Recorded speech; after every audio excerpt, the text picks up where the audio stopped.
छत्तीसगढ़ी गाने देखने के लिए हमारे YouTube चैनल को सब्सक्राइब करें और नए अपडेट्स जानने के लिए बेल आइकन के बटन को क्लिक करें।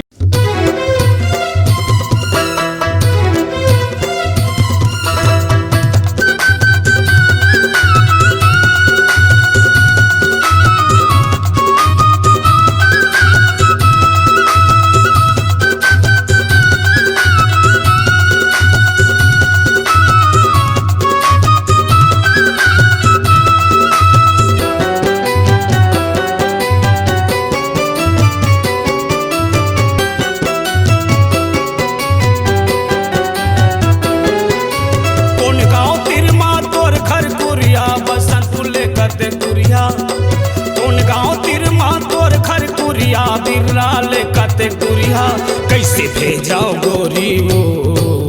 हमर माया के चिट्ठिया कैसे भेजाओ रानी रे मोर माया के चिट्ठिया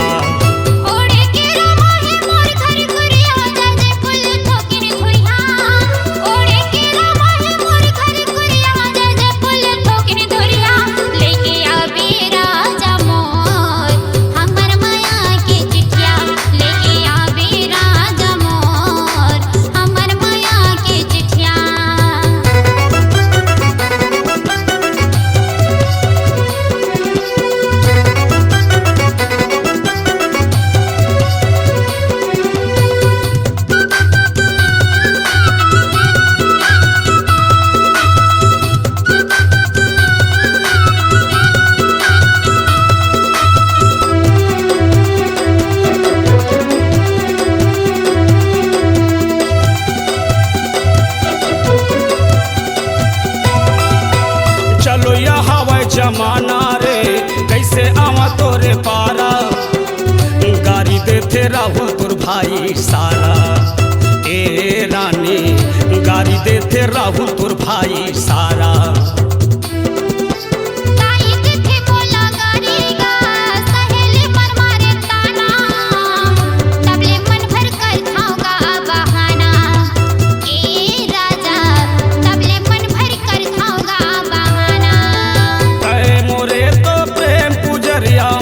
जिंदगी के गुजरिया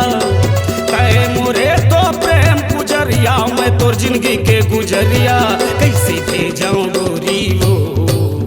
हमर माया के चिट्ठिया कैसे भेजाऊं रानी रे मोर माया के चिट्ठिया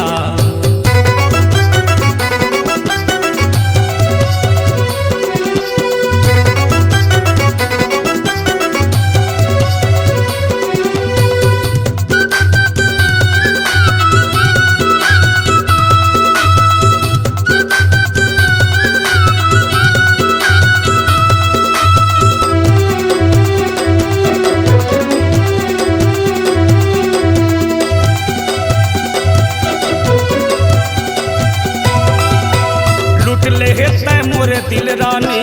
सुरता आथे संजा बिहना तेजा गोरी माया के चिन्हा ए रानी तेजा मोला माया के चिन्हा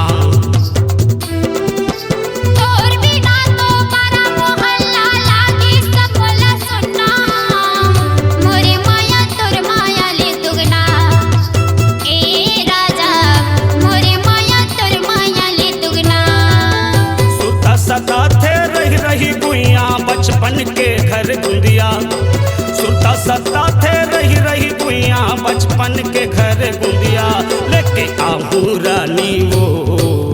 हमर माया के चिट्ठिया लेके आहू गोरी रे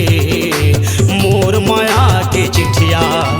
कौन गाँव तिरमा तोर घर कुरिया बसंतपुर ले कते कुरिया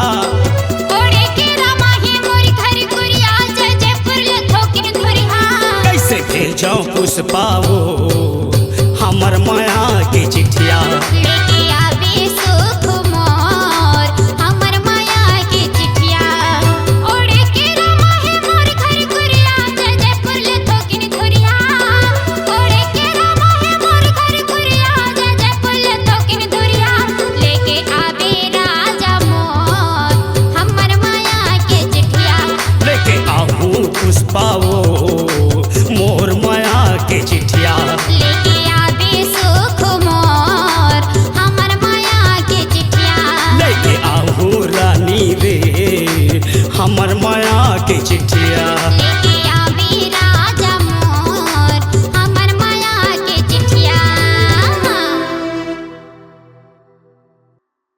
आपकी आवाज ही आपकी पहचान है। यदि आप अपनी आवाज को एक नया आयाम देना चाहते हैं तो चले आइए मल्टी ट्रैक डिजिटल रिकॉर्डिंग के लिए AVM audio video studio, Khamtarai, Raipur. Mobile number 9301523929 और 7869646201। यदि आप नए एवं पुराने गीत सुनना चाहते हैं तो avmgana.com में जाकर गाना फ्री डाउनलोड करें और YouTube चैनल में AVM गाना को सब्सक्राइब करें।